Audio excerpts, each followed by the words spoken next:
Hi, it's Angel again. I'm here with a short little tutorial on how I make my shrink plastic charms. These are a lot of the charms that I've made over the last few months. I try to make one for myself too because I don't really like to repeat designs. Make a batch of 1, 3 or 4, and then I move on to another design.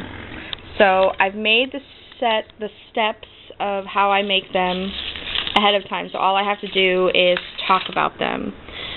So this is the I don't remember the brand name, but it's the kind of shrink plastic that is sanded on the back, which means you can use colored pencils with them, but I tend not to use colored pencils. I like Sharpies.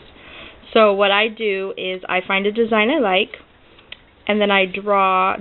On this one, you draw on the sanded side, and then the design will show through on the clear side when it's baked.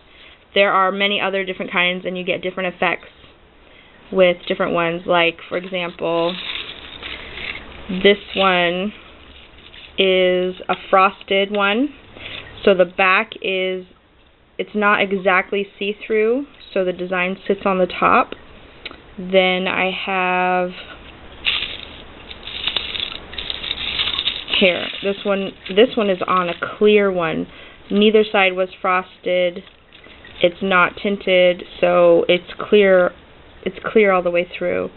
Wherever you don't color it, it's like a little window. Then there are some that are just like a solid color that you can't see through at all. I don't really use it that much because I can't see through it. I'll use it as a last resort, like if I'm running out of the kind of shrink plastic I do like. Okay, so anyway, back to this. You find a design you like or use a stamp, and you stamp it or you trace it. I usually have an image that I place under my shrink plastic, and I lay the shrink plastic over, and then I draw with a Sharpie, black fine point Sharpie. I use this one a lot. And then I kind of cut it away from the sheet a little bit, and then I punch a hole with a standard hole punch. That hole is what you're going to put the jump ring through later to make it into a charm. If you were going to make a button, then you'd put like 2 holes or 4 holes in the middle of the design. Then the next step I do is to color with Sharpies my design. I used different colors.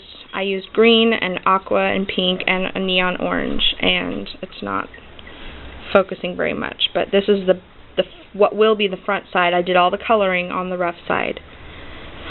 Then I baked it on parchment paper at 300 degrees for 2 minutes, pulled it out of the oven and let it cool for about 3 minutes till it was not too hot to handle and I wasn't in danger of bending it. It comes right off of the parchment paper. Wax paper tends to leave a residue.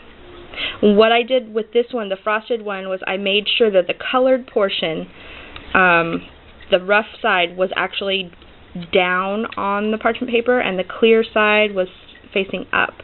Now with the other ones that are frosted or clear, with the other ones that are frosted, I make the design on the top, and the ones that are clear I put face down, the colored side face down, so that you can kind of get an effect where if the color is sitting on the back, and so you're looking through like a window to the color. And then all I add is a jump ring and a lobster claw.